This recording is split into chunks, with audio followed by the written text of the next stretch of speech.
Assalamualaikum mga pagari. Tagal natin din nagkita-kita. Uwi, ilang araw lang. So ito nga mga pagari, meron tayong Sabado dito mga pagari. Pero pinag-iisipan ko pa talaga kung ano ba yung gagawin ko din eh. Kasi wala akong maisip na gagawin.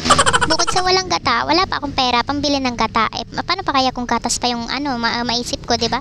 At ito nga, pinangupisan ko na nga sila mga pagari kasi kailangan natin balatan yan, gawa ng i-slice natin yan sa maliliit. Hanggang sa maging singlit na nung pagmamahal niya sa'yo na parang abo na lang ng isang iyo pa lang, wala na. Uy, hala, mapanakit ka, Bi. Kasi ang bala ko talaga dito ay gawing banana con yelo. Kaso nga lang, wala tayong ice, wala tayong pambili ng gatas. Tapos wala din tayong asukal. Kaya sabi ko, okay lang, papabili na lang ako ng asukal. Tapos yun, gagawin ko na lang asukal. Ay gagawin. Ano na lang, kahit asukal na lang yung may lagay ko. Walang yelo, walang kahit ano man. Basta makain lang siya kasi masasayang lang to dito, Bi. Mabubulok lang. Pero ma-share ko lang mga pagari. Alam nyo ba na itong pakal mga pagari ay bulong ngayon sa kapangudo? Basta di ka pagawdo pera gawin na kanga sa pakal na promise. O, tero-tero na kata na para promise. Laborong so kuha na mga lasay apakala. May makalalaw na. Ito na one time. Sige itong talaga at yan ka. Kung nasa ingid nga kami Ramadan, tapos namimigay sila ng malalaking pakal sa masjid.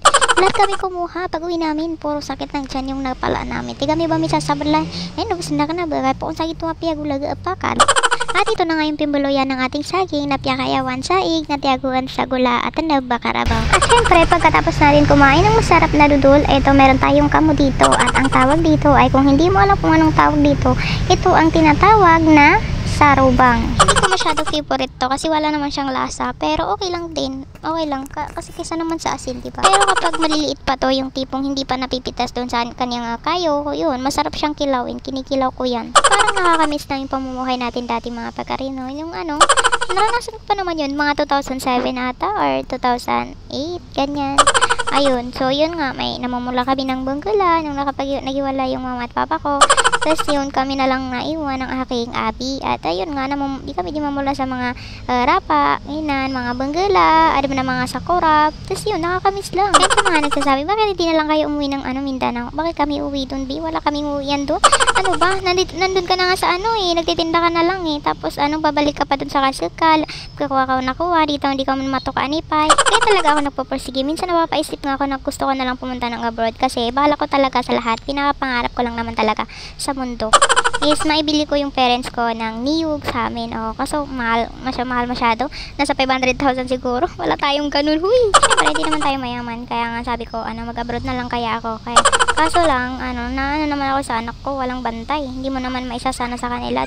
Kaya ako pinasok yung pagbablog kasi dati pa naman talaga ako kumikita sa online. Yung mga kung ano-ano. Pero, nung may nabalitaan ko, grabe lakas ng balita. Pwede palang pagkakitaan na sa Facebook, sa mga reels niya, ayun. Na parang din ako na, magsimula kaya ako nito. Para at least naman, diba, nakakuha ka ng pera na hindi masyadong miyalot-talot tayo kung kukuhan. Miyatay tayo na buda na ka, diba? Kaya yun, pinasok ko yung pagbablog. Pero dahil sa sobrang tagal na nga namin dito sa Manila na tumunakan talaga na makakuha kami sa mga usawalay ka. So, sobrang hirap maghanap dito ng lote. Kasi na parang hindi ko na kayang tiisin yung papa ko tsaka yung mama ko na kumukit si Raman. Tas si Abia kan na parang miya kahatuan dis kanya siyempre miya ako sa mamuna kapano ko sa niug ab ko niyan ro sa perak sa ingdami dati. Tas so sa mga ingdami kasi na so mga alug-alug na so mga pempeng na so sa mga kilid na mga aluga. Miya ka silid talaga as in. Okay, sunod kuan malilid ka na diretsuhan sa kuan si sagito lawasay. Maragan man so kapano ko sa niyog. Ay bora ka maulog na piya gito tamburo na maulog sa ulongan ala kabar. Dati pa na siya umiyakan na kawan ko. Di siya siyempre pinapugniran sa mga kalasan. Karon siya di marapug ka sa kalasan na gito. Miya daw sa mga utan. Madaw sa mga utan na miya ngalalamburong na mga tuda maron ni. Tapos bumalilid siya umiyakan na okay sa kakanda naman. Nakami badens kanya. So kuan na sumiya tayo tungualuga na kawan. Kakakapitan niya buna sutod. Ay do may tagita ka bukura-gura kakanda. So yun lang. Bye-bye.